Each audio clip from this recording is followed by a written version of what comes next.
చిత్తము నాలో జరిగించుమో దేవా, పనికొచ్చే పాత్రగా నన్ను వాడుకో యేసయ్యా. నీ చిత్తము నాలో జరిగించుమో దేవా, పనికొచ్చే పాత్రగా నన్ను వాడుకో యేసయ్యా. నీ కోసమేగా ఈ జీవితం, నీ సేవకేగా అది అంకితం. నీ కోసమేగా ఈ జీవితం, నీ సేవకేగా అది అంకితం. నీ చిత్తము నాలో జరిగించుమో దేవా, పనికొచ్చే పాత్రగా నన్ను వాడుకో యేసయ్యా.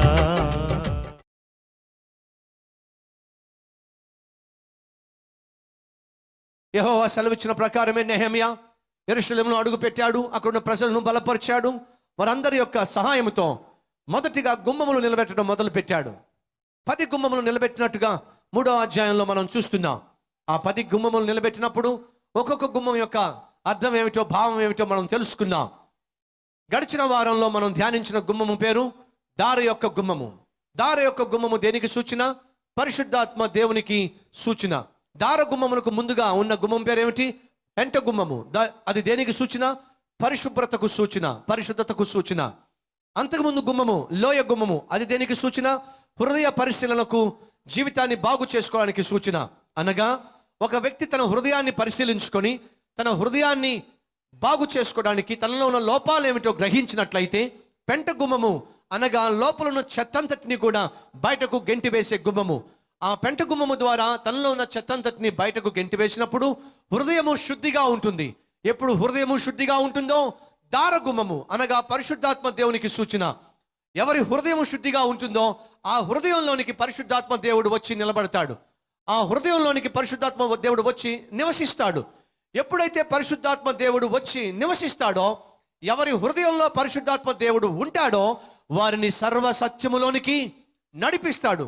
సత్యము అనగా ప్రభు అయిన యేసుక్రీస్తు, ప్రభు అయిన యేసుక్రీస్తు అనగా వాక్యము. ఎందుకని? ఆది యందు వాక్యముండెను, వాక్యము దేవుని యొద్ద ఉండెను, వాక్యము దేవుడై ఉండెను. ఆ వాక్యమే కృపా సత్య సంపూర్ణుడిగా మన మధ్య సంచరించెను. ఆయనే ప్రభు అయిన యేసుక్రీస్తు. సత్యము ఆయనే. యేసుక్రీస్తులోనికి నడిపించటమే పరిశుద్ధాత్మ దేవుని యొక్క పని. ఇప్పుడు పరిశుద్ధాత్మ దేవుడు ఏం చేస్తాడు? సత్యములోనికి నడిపిస్తాడు. సత్యము అనగా ఎవరు? ప్రభు అయిన యేసుక్రీస్తు. ప్రభు అయిన యేసుక్రీస్తు ఎవరు? వాక్యము. ఇప్పుడు నీటి గుమ్మము అని మనం చూస్తున్నాం. నీటి గుమ్మము దేనికి సూచన? నీరు దేనికి సూచన? మీకు తెలుసా? బైబిల్లో ఒక చక్కని మాట ఉంది. ఏమని? ఒకడు నీటి మూలముగా ఆత్మ మూలముగా జన్మించితే తప్ప పరలోకానికి రాడు అని బైబిల్లో స్పష్టంగా ఉంది. నీటి ద్వారా అనగా చాలా మంది అనుకుంటారు బాప్తిజము అని చెప్పి.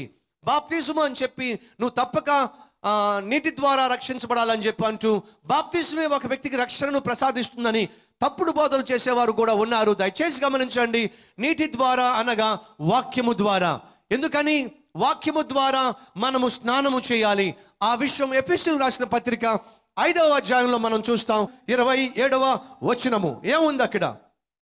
క్రీస్తు కూడా సంఘమును ప్రేమించి అది కలంకమైనను ముడత అయినను అట్టిది మరి ఏదైనను లేక పరిశుద్ధమైనది గాను నిర్దోషమైనది గాను మహిమ గల సంఘము గాను ఆయన తన ఎదుట దానిని నిలువ పెట్టుకొనవల్లని వాక్యముతో ఉదక స్నానము చేత దానిని పవిత్రపరచి.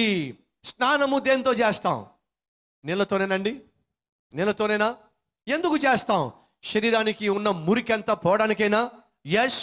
మరి దేవుడు మన హృదయాన్ని దేంతో శుద్ధి చేస్తాడట? బైబిల్ సెలవిస్తుంది. ఏమని? వాక్యముతో ఉదక స్నానము చేయించిన దానిని బట్టి మనల్ని పవిత్రపరిచి పరిశుద్ధపరచుటకై దాని కొరకు తనను తాను అప్పగించుకొనెను. వాక్యముతో స్నానము చేయిస్తాడు.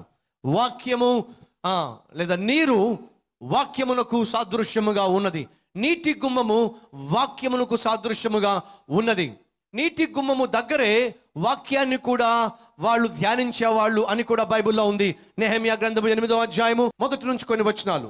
7వ నెల రాగా ఇశ్రాయేలీయులు తమ పట్టణములలో నివాసులై ఉండిరి. అప్పుడు జనులందరూ ఏకమనస్కులై నీటి గుమ్మము ఎదుటనున్న మైదానముకు వచ్చి యెహోవా ఇశ్రాయేలుకు ఆజ్ఞాపించిన మోషే ధర్మశాస్త్ర గ్రంథమును తెమ్మని ఎజ్రా అను శాస్త్రితో చెప్పగా, యాజకుడైన ఎజ్రా 7వ మాసము మొదటి దినమున చదవబడుదని గ్రహింప శక్తి గల స్త్రీ పురుషులు కలిసిన సమాజమంతటిని ఎదుటను ఆ ధర్మశాస్త్ర గ్రంథమును తీసుకుని వచ్చి దానిని వారికి వినిపింపచేసెను. ఏ గుమ్మము దగ్గర, ఏ గుమ్మము ఎదుట ధర్మశాస్త్రము చదవబడింది చెప్తారా? వాక్యము చదవబడింది చెప్తారా? 12 గుమ్మాలు ఉన్నాయి. 10 గుమ్మాల గురించి 3 అధ్యాయం రాయబడి ఉంది నెహెమ్యా గ్రంథంలో. గొర్రెల ద్వారము నెక్స్ట్, మత్స్యపు ద్వారము నెక్స్ట్, అవండి మర్చిపోయారా? మూల గుమ్మము నెక్స్ట్, లోయ గుమ్మము నెక్స్ట్, పెంట గుమ్మము నెక్స్ట్, దార గుమ్మము నెక్స్ట్, నీటి గుమ్మము. ఇన్ని గుమ్మాలు ఉన్నాయి కదా. ఆ తర్వాత మరికొన్ని గుమ్మాలు. ఇన్ని గుమ్మాలు ఉన్నప్పుడు ఏ గుమ్మము ఎదుట వాక్యాన్ని వాళ్ళు ధ్యానించారో? నీటి గుమ్మము ఎదుట. నీరు దేనికి సూచన? వాక్యానికి సూచన. వాక్యము అనే గుమ్మము ఎదుట వాళ్ళు వాక్యాన్ని ధ్యానించారు. ఎంత చక్కగా బైబిల్లో ఉందండి. ఈరోజు ఈ మాటలు వింటున్న నా ప్రియ సహోదరి, నా ప్రియ సహోదరుడా, వాక్యము మనం ధ్యానించాలి. ఎందుకని? అదే మనల్ని పరిశుద్ధపరుస్తుంది. నేను పాపము చేయకున్నట్లు నా హృదయములో నీ వాక్యమును దాచిపెట్టుకున్నాను అని చెప్పి దావీదు భక్తుడు సెలవిచ్చాడు. ఈరోజు మన క్రైస్తవ సహోదరి సహోదరులు ఏమైనా చదవగలుగుతున్నారు కానీ వాక్యాన్ని మాత్రం చదవటం లేదు. న్యూస్ పేపర్లు పడిపడి చదువుతున్నారు, పుస్తకాలు పడిపడి చదువుతున్నారు, టీవీ ముందు కూర్చుని గంటలు గంటలు చూస్తున్నారు. కానీ వాక్యాన్ని చదవటానికి, వాక్యానుసారంగా జీవించడానికి ఎందుకో మనలో చాలా మంది శ్రద్ధ వహించటం లేదు. వాక్యానికి వ్యతిరేకమైన బోధలు, వాక్యానికి వ్యతిరేకమైనటువంటి సూచన క్రియలు, వాక్యములో లేనటువంటి వాటిని ఉన్నట్టుగా చూపించినటువంటి మనుషులు, సేవకులు, బోధకులు, వింతైన సిద్ధాంతాలు పుట్టుకొస్తున్నాయి. వెస్ట్రన్ కల్చర్ అంటున్నాం, వెస్ట్రన్ బోధలు అంటున్నాం, వెస్ట్రన్ డాక్ట్రిన్స్ అంటున్నాం, వెస్ట్రన్ విధానం అంటున్నాం. వాళ్ళు ఏం చేస్తా ఉంటే వాళ్ళతో కూడా చేసి ఇక్కడికి వచ్చి దాన్ని కాపీ చేస్తున్నారు. సహోదరి సహోదరా, మనము కాపీ చేయాల్సింది వెస్ట్రన్ కల్చర్ని కాదు. మనం కాపీ చేయాల్సింది అటువైపు ఎక్కడో ఉన్న దేశ బోధకులను కాదు. మనము కాపీ చేయాల్సింది ఒక సేవకుణ్ణి, ఒక బోధకుణ్ణి కాదు, సతీష్ కుమార్ని అసలే కాదు. మనం వెంబడించాల్సింది, మనం అనుసరించాల్సింది ఒకే ఒక్కరిని, ఆయనే ప్రభు అయిన యేసుక్రీస్తు. పేతురు రాసిన పత్రికలో ఏముంది? మనము ఆయనను వెంబడించులాగున ఆయన మన కొరకు అడుగు జాడలను విడిచిపెట్టి వెళ్ళెను, మనము ఆయనను మాదిరిగా తీసుకుంటామని. యేసుక్రీస్తు ఈ లోకంలో జీవించి మన కొరకు అడుగు జాడలు విడిచిపెట్టి వెళ్ళాడు. ప్రతి క్రైస్తవుడు వెంబడించాల్సింది క్రీస్తును మాత్రమే. ప్రతి క్రైస్తవుడు వెంబడించాల్సింది వాక్యాన్ని మాత్రమే అనే సత్యము ఎప్పుడూ మర్చిపోవద్దు. మన జీవితంలో మనం వెంబడించాల్సింది క్రీస్తును మాత్రమే. క్రీస్తే మనకు అసలు సిసలైన మాదిరి అనే సత్యము ఎప్పుడు ఎన్నడూ మర్చిపోవద్దు. అదే సమయంలో బ్రిటిష్ దేశము అనగా ఇంగ్లాండ్ దేశము మీకు తెలుసా అండి? చిన్న దేశమే. ఆంధ్ర రాష్ట్రంలో ఉన్న ప్రజల కన్నా తక్కువ ప్రజలు ఉన్నటువంటి దేశము. ఇప్పుడు అది పాడైపోయినట్టుగా కనిపిస్తుంది. అమెరికా దేశంలో ఉన్న సంస్కృతి కూడా పాడైపోయింది. ఈ వెస్ట్రన్ కల్చర్తో నీచమైన స్థాయికి ఈ వెస్ట్రన్ కల్చరు దిగజారిపోయింది. కానీ ఒక విషయం మీకు తెలుసా? కొన్ని వందల సంవత్సరాల క్రితము ఇదే ఇంగ్లాండ్ దేశము వాక్యం మీదే ఆధారపడి, వాక్యాన్నే ప్రేమించి, వాక్యాన్నే బోధించడానికి, వాక్యం ద్వారానే నశించిపోతున్న వారికి సువార్త ప్రకటించాలని చెప్పి ఆ చిన్న దేశము ప్రపంచ నలుమూలలకు వాక్యాన్ని బోధించే వారిని పంపించారు. మీకు తెలుసా? మీరు ఏ గొప్ప దైవజనుడు పేరైనా చెప్పండి, ఆ గొప్ప దైవజనుడు ఇంగ్లాండ్ నుంచే వచ్చాడు. మనకి ఈరోజు చేతిలో బైబుల్ ఉంది. ఆ బైబుల్ని 42 భాషల్లోకి తర్జుమా చేసిన ఒక మహా గొప్ప భక్తుడు ఎవరో తెలుసా? William Carey. ఆ విలియం కేరీని పంపించారో తెలుసా అండి? ఇంగ్లాండ్ దేశం. మెథడిస్ట్ సంఘాలు ఎక్కడ చూసినా మనకు కనిపిస్తూ ఉంటాయి. ఈ మెథడిస్ట్ సంఘాలను స్థాపించింది ఎవరో తెలుసా మీకు? John Wesley. ఇంగ్లాండ్ దేశం వాడే. ఆఫ్రికా దేశం చీకటి ఖండంగా ఉన్నప్పుడు, అక్కడున్న ప్రజలు నశించిపోతూ ఉన్నప్పుడు, ఆ నశించిపోయే ప్రజలకు వెలుగును, సువార్తను కురిపించాలి అని ఆశపడినటువంటి ఆ ప్రజల మధ్యకు వెళ్ళిన డేవిడ్ లివింగ్స్టన్ ఎక్కడ వాడో తెలుసా? ఇంగ్లాండ్ వాడే. యాత్రికుని ప్రయాణం అనే పుస్తకం రాసిన జాన్ బనియన్ ఎక్కడ వాడో తెలుసా? ఇంగ్లాండ్ వాడే. జార్జ్ ముల్లా విశ్వాసం మీద ఆధారపడి అనేక వేల మందికి ఆహారాన్ని పంచిపెట్టి సువార్త సేవ చేసిన జార్జ్ ముల్లర్ ఇంగ్లాండ్ వాడే. మీరు ఎవరిని చూసినా చార్లెస్ స్పర్జన్, ప్రపంచంలో అందరి బోధకుల కంటే గొప్ప బోధకుడు చార్లెస్ స్పర్జన్ ఇంగ్లాండ్ వాడే. చిన్న దేశమే, కానీ బైబిల్ని ఆధారం చేసుకున్నప్పుడు, ఆ బైబిల్లో ఉన్న సత్యాన్ని తెలుసుకున్నప్పుడు ప్రపంచం మొత్తానికి అద్భుతమైన సేవకులను ఆ దేశమే హడ్సన్ టేలర్ చైనా దేశానికి వెళ్ళి చైనాలో గొప్ప సేవ చేసి ఇప్పటికి కూడా చైనాలో క్రైస్తవ్యం బ్రతుకుందంటే కారణము హడ్సన్ టేలర్ ఇంగ్లాండ్ దేశం వాడే. బర్మా దేశానికి వెళ్ళి యేసుక్రీస్తు యొక్క సువార్త సేవను అందించిన వ్యక్తి అజోనర్ జడ్సన్, అతను కూడా అట్నుంచి వచ్చిన వాడే. జాగ్రత్తగా వినండి. ఈరోజు పాపిస్టి కల్చర్తో వాక్యాన్ని సమాధి చేసి లేనిపోని పోకడలను వాళ్ళు వెంబడించడం మొదలు పెట్టారు కాబట్టి పాడైపోతున్నట్టుగా మనం చూస్తున్నాం. కానీ కొన్ని వందల సంవత్సరాల క్రితము బైబిల్ని ఆధారం చేసుకుని ఆ దేశం నివసించింది. అంతేకాదు రాణిగా ఉన్న క్వీన్ విక్టోరియా ప్రపంచాన్ని పరిపాలన చేస్తున్న రోజుల్లో మన భారతదేశం నుంచి ఒక అధికారి వెళ్ళి ఆ క్వీన్ విక్టోరియాని అడిగాడట, అమ్మా ఇంత అద్భుతంగా పరిపాలన చేస్తున్నావు, ఇంత జ్ఞానము, ఇంత మనుషుల పట్ల ప్రేమ నీకు ఎవరిచ్చారు అని అంటే తన టేబుల్ మీద ఏమీ లేవట, ఏ పుస్తకాలు లేవట. ఆ టేబుల్ మీద ఒక నలిగిపోయిన పుస్తకం ఉందంట. ఆ పుస్తకాన్ని చూపిస్తూ, ఈరోజు రాణిగా ఉన్నానంటే, ఇంత అద్భుతమైన పరిపాలన నేను చేస్తున్నానంటే ఈ పరిశుద్ధ గ్రంథమే ఈ పరిపాలనకు ఆధారం. పరిశుద్ధ గ్రంథం మీద ఆధారపడి ఇంగ్లాండ్ దేశం పుట్టుకొచ్చింది.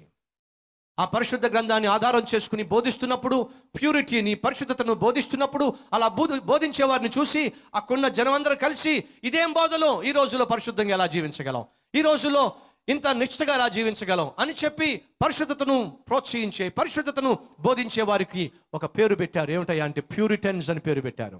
ఏమిటా పేరు? ప్యూరిటన్స్ అంటే ప్యూరిటీని, పరిశుద్ధతను ప్రేమించేవాళ్ళు. అలా ప్యూరిటీని ప్రేమించేటటువంటి వాళ్ళు ఈ అపరిశుద్ధుల మధ్య ఉండలేకపోయారు.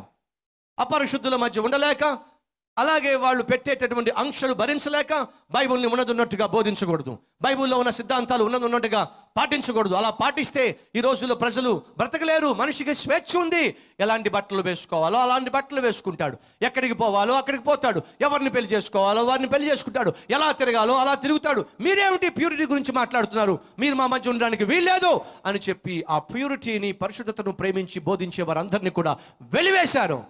అలా వెలివేయబడిన అనేక వందల కుటుంబాలు స్వచ్ఛముగా, స్వేచ్ఛగా నిజమైన దేవుణ్ణి, పరిశుద్ధుడైన దేవుణ్ణి ఆరాధించడానికి వారికి సరైన స్థలము లేక, స్వేచ్ఛ దొరక్క ఆ స్థలము కొరకు వెతుక్కుంటూ ఇంగ్లాండ్ దేశాన్ని విడిచిపెట్టి వాళ్ళు ప్రయాణం చేసి పడవల్లో, నావల్లో లేదా స్మాల్ షిప్పుల్లో ప్రయాణం చేసి ఒక ఖండంలో అడుగు పెట్టారు. అదే అమెరికా ఖండం.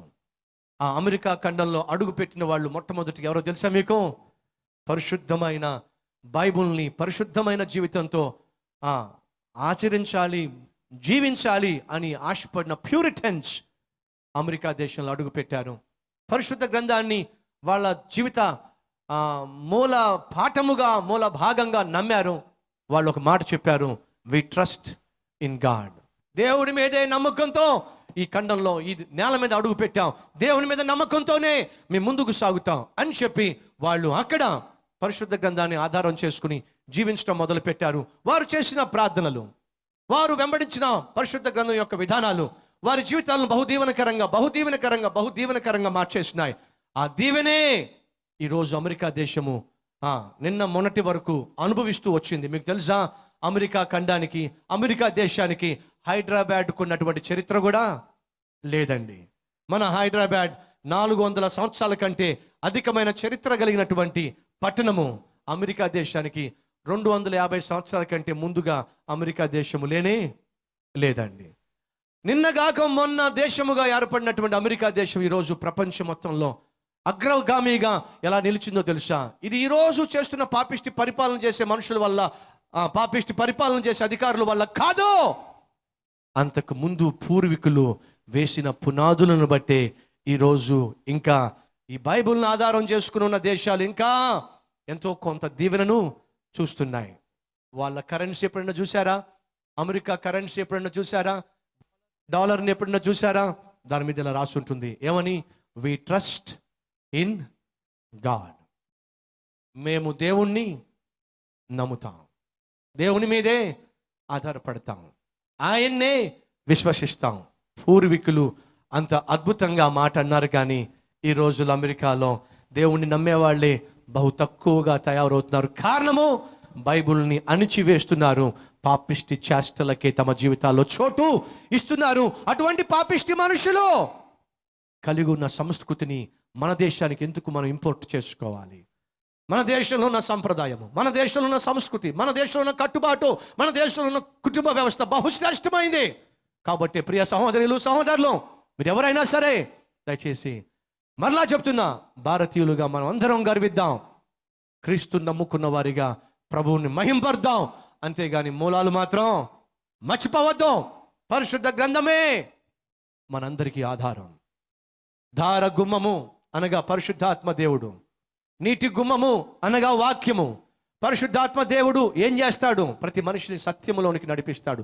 ఏమిటి ఆ సత్యము? పరిశుద్ధ గ్రంథమే సత్యము అనగా ప్రతి ఒక్కరిని ఈ పరిశుద్ధాత్మ దేవుడు ప్రేరేపించి బైబిల్ని ధ్యానించే విధంగా చేస్తాడు అనే సత్యము మర్చిపోవద్దు. అనగా మనం ఏం చేయాలి? ఈ బైబిల్ని ధ్యానించాలి, బైబిల్లో ఉన్న సత్యాన్ని గ్రహించాలి. మన కల్వరి టెంపుల్ బైబిల్ని ప్రేమించే మందిరం. మీకు తెలుసా? బైబిల్ సొసైటీ ఆఫ్ సికింద్రాబాద్లో ఉన్న బ్రాంచ్ 5 సంవత్సరాల క్రితము భారతదేశంలో అత్యధికంగా బైబిల్ అమ్మేటటువంటి బ్రాంచ్ ఏమీ కాదు. కానీ 5 సంవత్సరాల నుంచి కంటిన్యూస్గా ప్రతి సంవత్సరము మన భారతదేశంలో అత్యధికముగా బైబిల్ని ప్రజలకు అందిస్తున్నటువంటి సంస్థగా ఈరోజు సికింద్రాబాద్ నిలబడింది. కారణం తెలుసా? భారతదేశంలో ఏ సంఘము బైబిల్ని కొన్నంతగా Calvary temple Bible society of Secunderabad నుంచి కొంటుంది. తెలుసా మీకు? నాకున్న ఆశ ఏమిటంటే బైబిల్ని మనం ప్రజలకు అందజేయాలి. ఎందుకంటే బైబిలే కదా మనిషికి ఆధారం, బైబిలే కదా మనిషి యొక్క జీవితాన్ని ఉన్నతమైన స్థితికి, స్థాయికి నడిపించేది. జాగ్రత్తగా వినండి. ఆ కుమారుడు కాలేజీకి వెళ్తున్న సమయంలో వాళ్ళ డాడీ పిలిచి అంటున్నాడు, ఒరేయ్, కాలేజీకి వెళ్తున్నావు కదా, ఈ బైబిల్ పట్టుకెళ్ళు. దేనికి నాన్న? బైబిల్ని చదవటానికి. నువ్వు ప్రతిరోజు క్రమం తప్పకుండా బైబిల్ని ధ్యానించాలి. అర్థమవుతుందా? అలాగే నాన్న, ప్రతిరోజు చదవాలి. చదువుతావా? చదువుతాను నాన్న. మర్చిపోను నాన్న. వెళ్ళు. ప్రార్థన చేసి ఆ తండ్రి పంపించాడు. వాడు కాలేజీకి వెళ్ళిపోయిన 1 మంత్కి డాడీకి ఉత్తరం రాశాడు. ఏమని? నాన్న, నాకు 1000 రూపాయలు కావాలి, వెంటనే పంపించు. వాళ్ళ నాన్న వెంటనే ఉత్తరం రాశాడు. కీర్తనలు 23 చదువు అన్నాడు. ఏం చదవమన్నాడు? కీర్తనలు 23 చదువు నాయన అన్నాడు. వాడికి బీపీ పెరిగిపోయింది. 1000 రూపాయలు కావాలని చెప్పి నేను అడిగితే కీర్తనలు 23 చదవమంటాడు. మా నాన్న ఎప్పుడు ఇంతే, భక్తి బాగా పెరిగిపోయింది. చెప్తాను, చూస్తా. 1 మంత్ గడిచిపోయింది. 2 మంత్స్ అయింది. 2nd మంత్ వాడికి అవసరాలు పెరిగిపోతా ఉంటే, నాన్న నాకు 3000 రూపాయలు కావాలి, పంపించినానా? కీర్తనలు 119వ అధ్యాయం చదువు నాయన అని చెప్పి మళ్ళీ ఉత్తరం రాశాడు. వీడికి కోపం బాగా పెరిగిపోయింది. మా నాన్నకి మత పిచ్చి, బైబిల్ పిచ్చి బాగా పెరిగిపోయింది. నేను ఇక్కడ హాస్టల్ ఫీజులు కట్టుకోలేక, మెస్ ఫీజులు కట్టుకోలేక, స్కూల్ కాలేజ్ ఫీజులు కట్టుకోక చస్తా ఉంటే బైబిల్ చదవమంటాడంటే మా నాన్న మతి లేకుండా. ఇంటికి వెళ్ళినంత చెప్తా. మళ్ళీ నెక్స్ట్ మంత్, నానా నాకు 2000 రూపాయలు అర్జెంటుగా కావాలి, పంపించు. మత్తయి సువార్త 5వ అధ్యాయం చదువు నాన్న అన్నాడు. ఒళ్ళు మండిపోయింది, బీపీ పెరిగిపోయింది. చదువుకున్నాడు, బట్టలు, బయలుదేరాడు ఇంటికి. నాన్నా, నన్ను చదువుకోమని పట్నం పంపించి ఫీజు కట్టాలంటే, డబ్బులు కావాలంటే, 1000 రూపాయలు కావాలంటే కీర్తనలు చదవమంటావు, 3000 కావాలంటే 119 అంటావు, 2000 కావాలంటే మత్తయి 5వ అధ్యాయం అని చెప్పి అంటావు. నాన్నా, బైబిల్ ఏమైనా డబ్బులు పుట్టిస్తుందా? నాకున్న అవసరాలు తీరుస్తుందా? బైబిల్ చదవమంటాడు మతి లేకుండా, డబ్బులు పంపించకుండా. ఏమనుకుంటున్నావు నువ్వు? ఎందుకు అలా అరుస్తున్నావు? బైబిల్ ప్రతిరోజు చదువుతున్నావా? చదువుతున్నా కదా. నిజంగా చదివావా? నిజంగా చదివాను. నీకు 1000 రూపాయలు కావాల్సి వచ్చినప్పుడు 23వ కీర్తన చదవమని చదివానన్నా. 119వ కీర్తన 3000 రూపాయలు కావాల్సి వచ్చినప్పుడు చదవమని చదివాను. పెద్ద కీర్తన. 2000 రూపాయలు కావాలన్నప్పుడు చదవమన్నాను. మత్తయి సువార్త 5వ అధ్యాయం చదివాను. ఇదిగో ఇదే కదా బైబిల్, చదివా. అవునా? 23వ కీర్తన ఒకసారి చూడు, తీస్తా, చూడు, నువ్వే చూడు అని చెప్పి గబగబా 23వ కీర్తన తీశాడు. 1000 రూపాయల నోటు, 23వ కీర్తన దగ్గర 1000 రూపాయల నోటు కనిపించింది. 23వ కీర్తన 1000 రూపాయలు ఏంటిది? ఏరా 23వ కీర్తన చదివావా అంటే చదివాను అనుకున్నాను. మరి 3000 కావాలన్నావు కదా. అప్పుడు నేనేం చెప్పాను? 119 అని చెప్పావు. ఎందుకైనా మంచిది, చూద్దాం ఆగు. చూస్తే 3000 రూపాయల నోట్లు, 3000 రూపాయల నోట్లు అక్కడ పెట్టబడినాయి. ఎరా 119వ కీర్తన చదివావా? నాకేం తెలుసు, ఇలా నువ్వు బైబిల్లో 2000 రూపాయలు కావాలన్నా మత్తయి సువార్త చదవమన్నా చదివా. మత్తయి సువార్త చూస్తే బైబిల్ నిండా డబ్బులండి. ఏమిటి? బైబిల్ నిండా డబ్బులండి.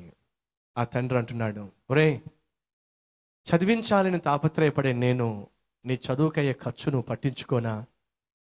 నీకేం కావాలో ఆ డబ్బంతా కూడా బైబిల్లో దాచిపెట్టారా?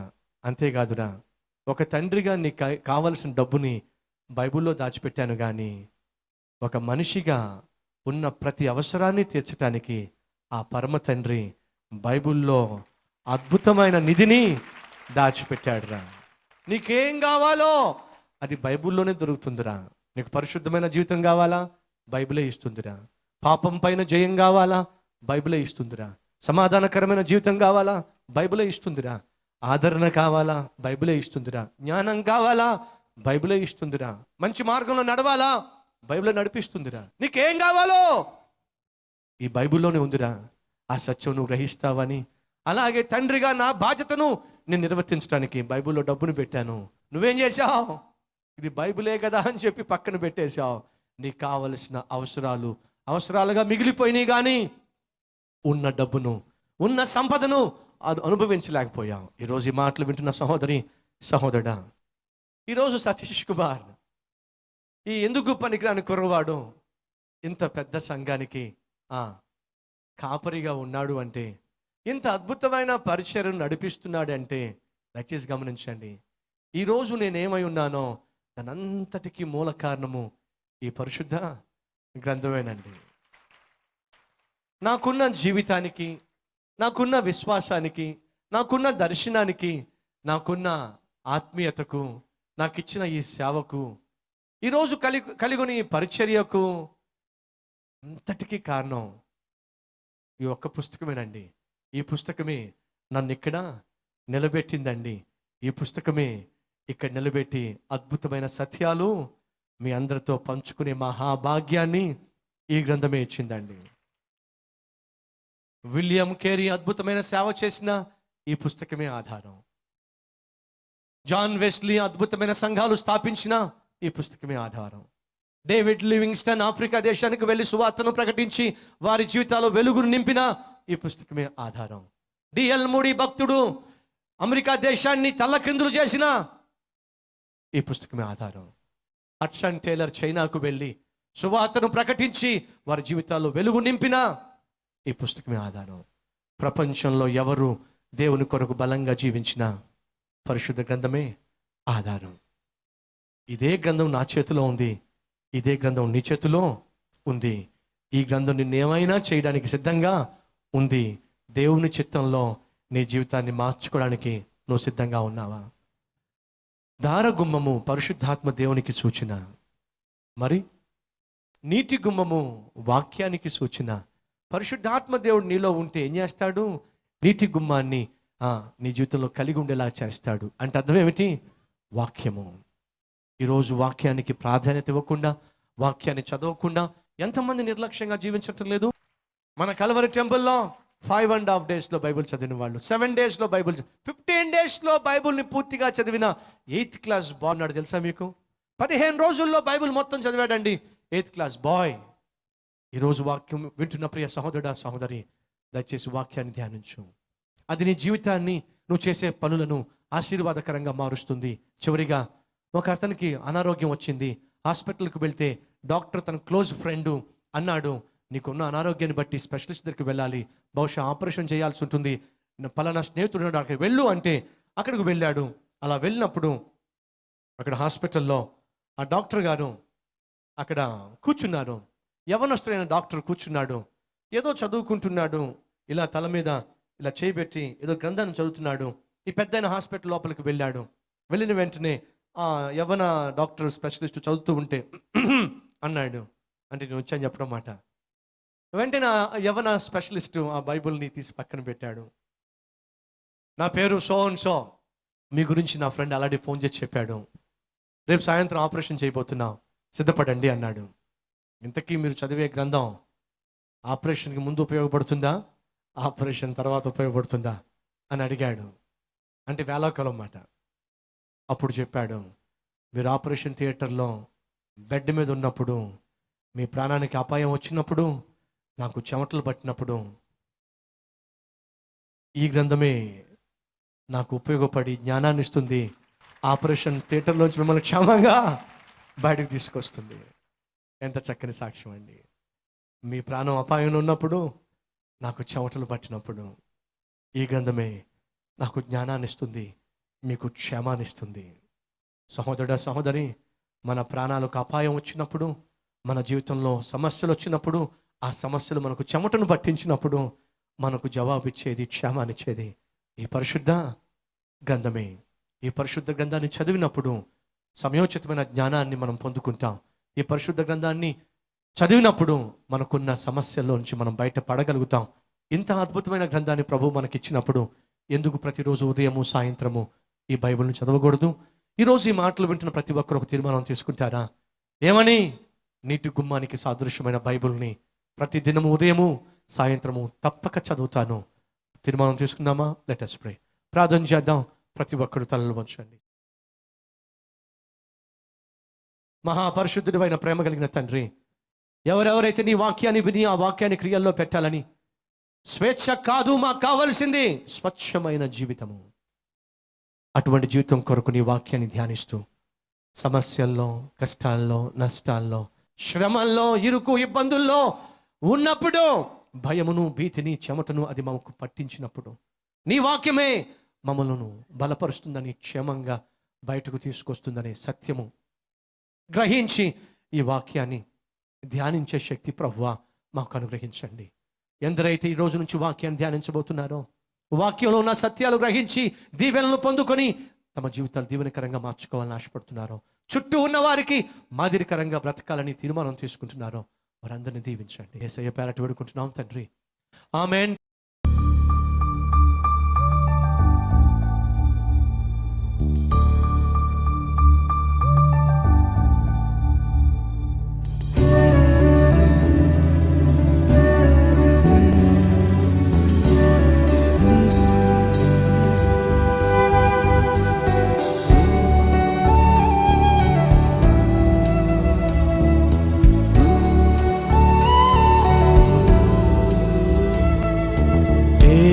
యేసయ్యా,